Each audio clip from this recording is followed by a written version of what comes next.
the big open on the Raw after WrestleMania, here's another sign that Vince McMahon is all the way on board with this. The Raw after WrestleMania, the first segment, that's the thing. That's what's on Vince's mind. That's what he wants everybody to be thinking about going forward. And that's Cody Rhodes right now. They have given him the everything, including the no brown M&Ms so far. Right after a, big hot WrestleMania package, the editors even managed to cover the stunner on Vince McMahon with some kind of, I won't even call it artistry, maybe wizardry of editing. And they concentrated on the two biggest things, which was Austin and Owens and Brock and Roman. And then here comes fucking Cody. They've even built him his own ramp. Describe that for the people, Brian. What were we looking at that Cody was? I mean, anybody that comes out of a box is over. We know that. But they built him a box and a ramp to the box because their stage is not built to raise anybody through it, I guess. Well, Cody's decided no matter what, he's never, ever just going to walk through an entranceway again. He always has to rise up through the floor, no matter where he is. But even if there are complications, like, let's say, no spot in this very expensive ramp for you to rise up through. There's no hole in the floor. We always hear about the miracles that WWE's creative department, the production department, the things they could do. They've created a special box that apparently propels Cody Rhodes up, and then he walks down the smallest ramp you've ever seen. Now, you don't see all of this because they try to hide it with the way they film it, and they do a pretty good job. Yeah. Beyond that, it's preposterous, but it gives the effect that Cody's trying to get. And he got it. And the people, I mean, he could have stepped out of a goddamn coffee pot and they would, yeah, it's Cody.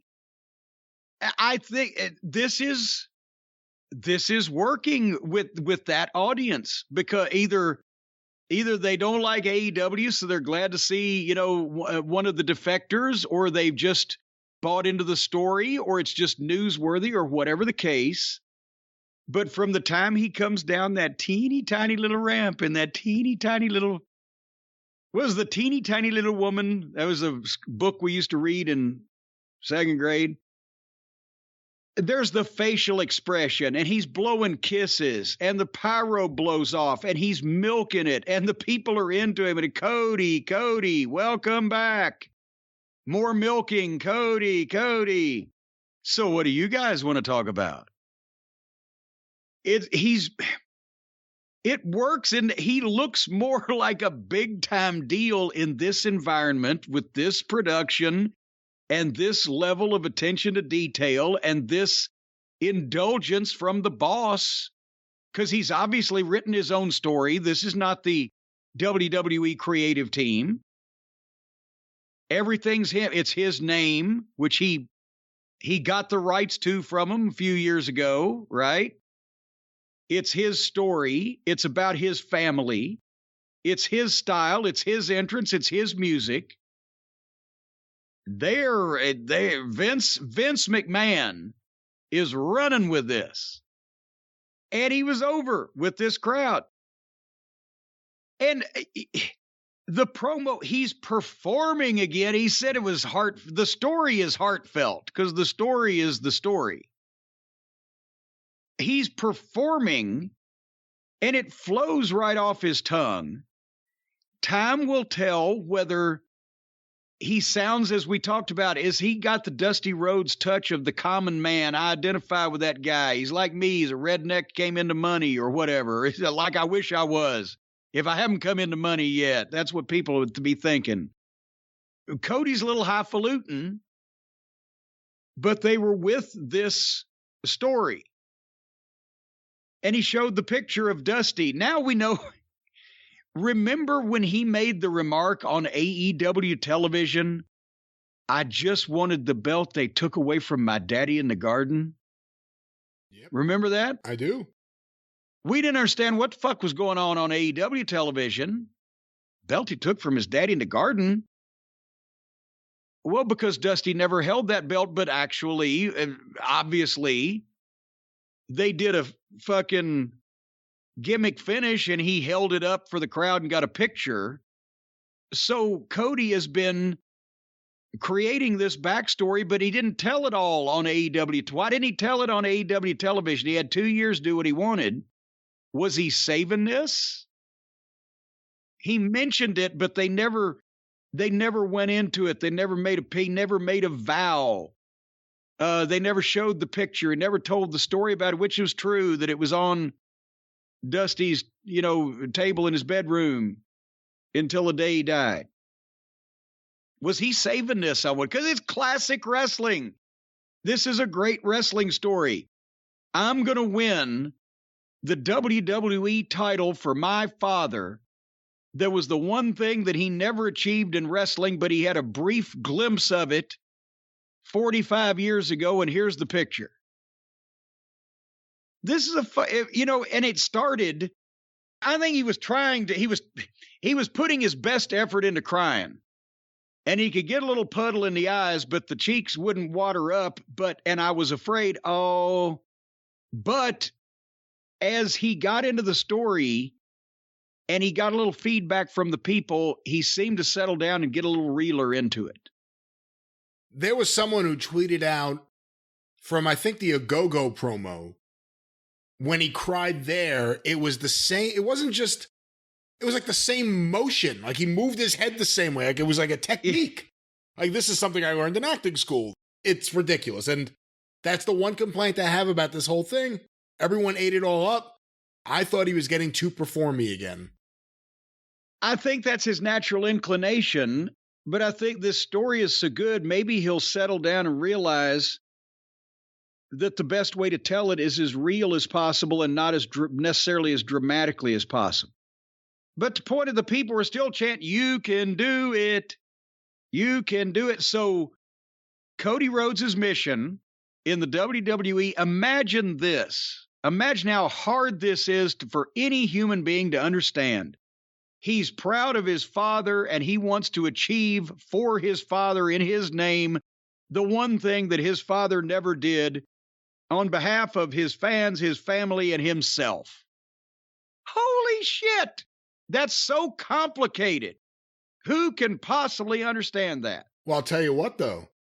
It does say something about the way Cody and Tony Khan allowed Cody to get boxed in with that stipulation in the first days of AEW on Dynamite, where he was never going to challenge for the world title again. It's the first thing he's challenging for now that he's there. Well, and now one can try to dissect and wonder why that stipulation was done to begin with, because obviously it wasn't against Cody's will. And at the time, a lot of people figured, well, here's the thing. Cody's probably wanting to try to get heat off of himself by, even though he's an executive vice president, he doesn't want the title to be all about him. He'll be over here with the TV title and not hog the single spotlight. We can let Twinkle Toes do that, the other EVP. But now, in hindsight, since everything else about this is fitting classic wrestling logic, if you were Cody Rhodes in AEW, knowing that the big angle, big story, big run of your life that you dream of is winning the WWE world title in memory of your father, would you want to win another world title before that? A lesser world title, a secondary world title, muddy the water. Cody's already been a world champion. Takes the edge off of it. Or would you have said, well, I'll create a situation where I don't look bad for not winning the world title because I'm not allowed to challenge for it, and I'll go over here and win this belt a couple of times, but that's always in my back pocket that I've never been the world champion, so no, this can still be an untouched angle. You get what I'm saying? Yeah, I do. He thinks like an old timer. Well, to an extent. To an extent. I think some of his family periphery thinks like new timers. But anyway, this it was a great wrestling story and an interview and a way to lay everything out to understand exactly what this guy is doing here and what his motivation is, what his goals are. That's Wrestling 101. And the only thing I really didn't understand was then they play Seth Rollins' music. He comes out in the pink suit that, as JR would say, he got at Liberace's garage sale. And he danced and he swam and he sashayed and all of his movements into the ring. And they shake hands, and then he leaves. Okay, yes, the announcers are saying, well, Seth Rollins has even earned respect for Cody Rhodes. But do we really give a shit who an obnoxious heel who's got the shit kicked out of him the last 5 times we've seen him respects? Or, I mean, where's Seth going? He was a heel. Well, the fans take to that character. Yeah, well, the fans take to that character as a babyface. What? I don't even know what that character is. Just a slobbering madman. Is that the way he turns babyface after getting the shit kicked out of him by just, okay, you kicked the shit out of me. I'll shake your hand. Everybody else kicked shit out of me. I didn't shake their hands. So you're special. I didn't understand that part. But well, nothing else makes sense because let's take a step back. The road to WrestleMania included Seth Rollins having no match. Yeah. And then losing to set up a match where he would once again lose. And then he shook that man's hand. Yes. I think in the way that nothing makes any sense nowadays, that's a babyface turn. Well, he is at least polite about losing. Right? He doesn't let it eat him up inside. But you know what?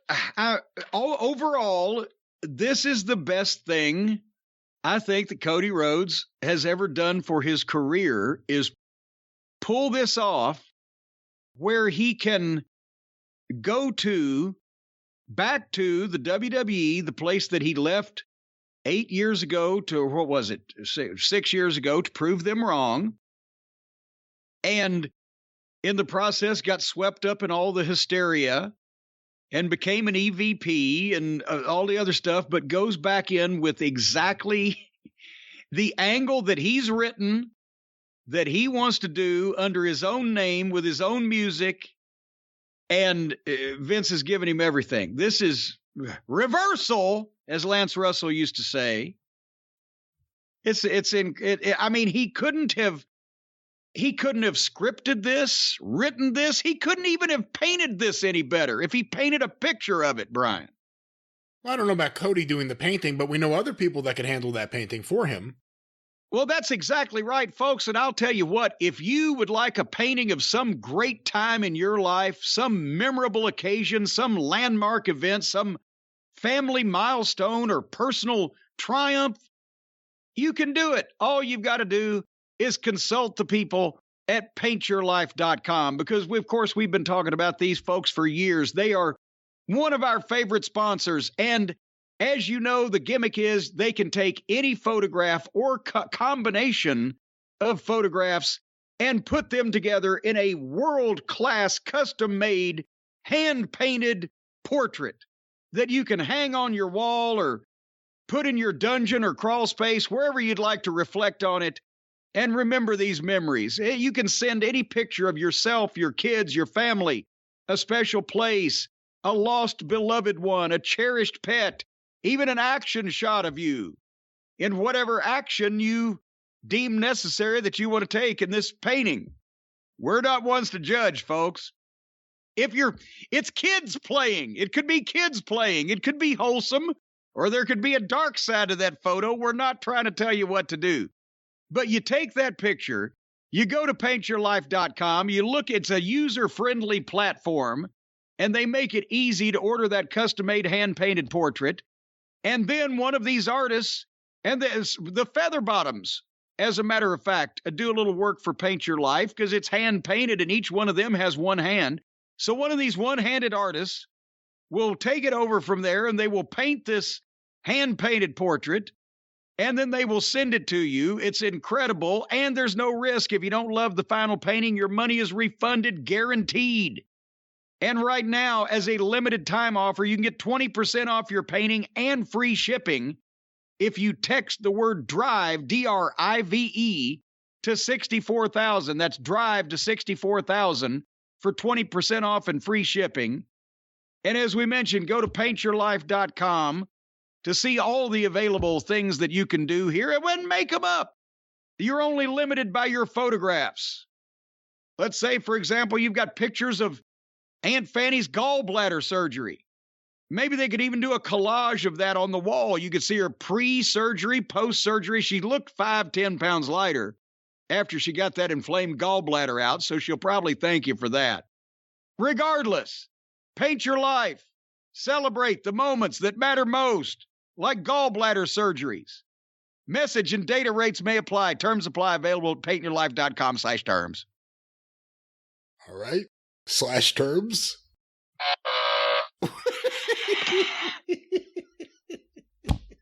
/terms. All right.